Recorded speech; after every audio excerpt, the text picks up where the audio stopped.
Les habitats du Nord Kivu sont actuellement soumis à l'improductivité et contraints à vivre en déplacement dans des cas de déplacés pour certains et d'autres dans des familles d'accueil à cause de la guerre, sans activité génératrice de revenus pour subvenir à leurs besoins vitaux.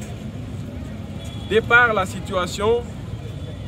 dite situation, allais-je dire, la province du Nord Kivu est l'une des grandes contributrices du budget national, mais aussi qui ne bénéficie presque en rien en termes d'allègement social et fiscal de la part du gouvernement central.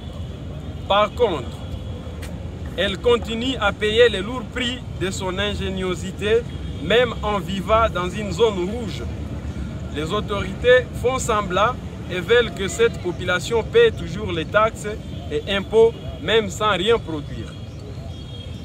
Les autorités provinciales et nationales, sans remords, continuent à ponctionner et à percevoir, à collecter des taxes, impôts et redevances comme si c'était dans la situation normale, alors que la cité de Bunagana, qui faisait entrer assez de recettes dans la caisse d'État, reste entre les mains des rebelles du M23 par RDF.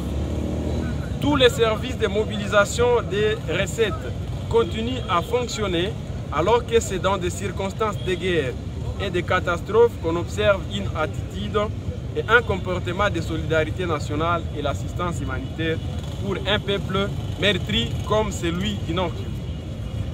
Eu égard à ce qui précède, nous, mouvements citoyens, groupes de pression et plusieurs organisations de la société civile du Nord Kivu, demandons au président de la République, au gouvernement central et au Parlement ce qui suit jusqu'au retour de la paix. 1.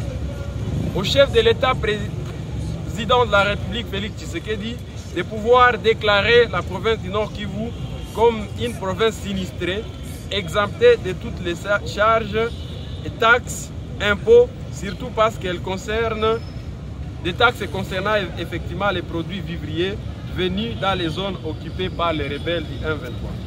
2. Sollicitons l'abrogation de l'arrêté du gouverneur militaire fixant le frais de participation des examens d'État à 130 000 francs congolais, alors qu'en même temps, il y a d'autres élèves qui ont rompu les études à cause de la guerre de Beni, Rutshuru, Masisi ainsi que le gouvernement central puissent prendre en charge ces frais. 3.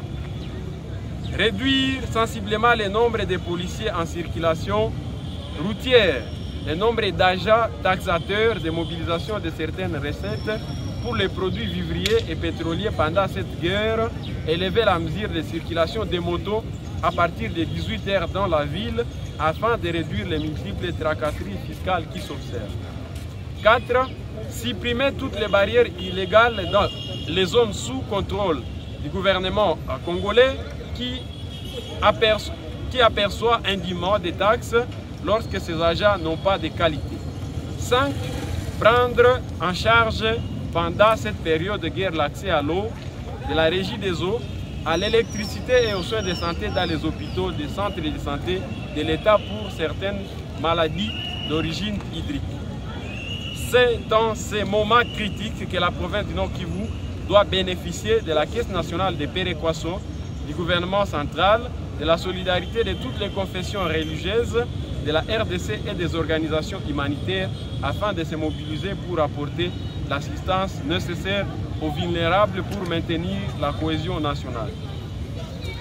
Ainsi, nous faisons appel à toutes les forces vives, aux groupes d'intérêt économique à pouvoir participer massivement à la manifestation que nous organisons ce lundi 4 mars 2024 qui commencera au rond-point Mutinga jusqu'au bureau du gouverneur militaire en vue d'inciter le gouvernement central à pouvoir effectivement décréter notre province une province sinistrée en raison des multiples crises que traverse effectivement l'Est de la RDC. À cette occasion, nous appelons les autorités à pouvoir effectivement se soucier du calvaire que traverse le Nord Kivu. Fête à Goma le 1er mars 2024 pour les mouvements citoyens et groupe de pression du Nord Kivu. Nous vous remercions.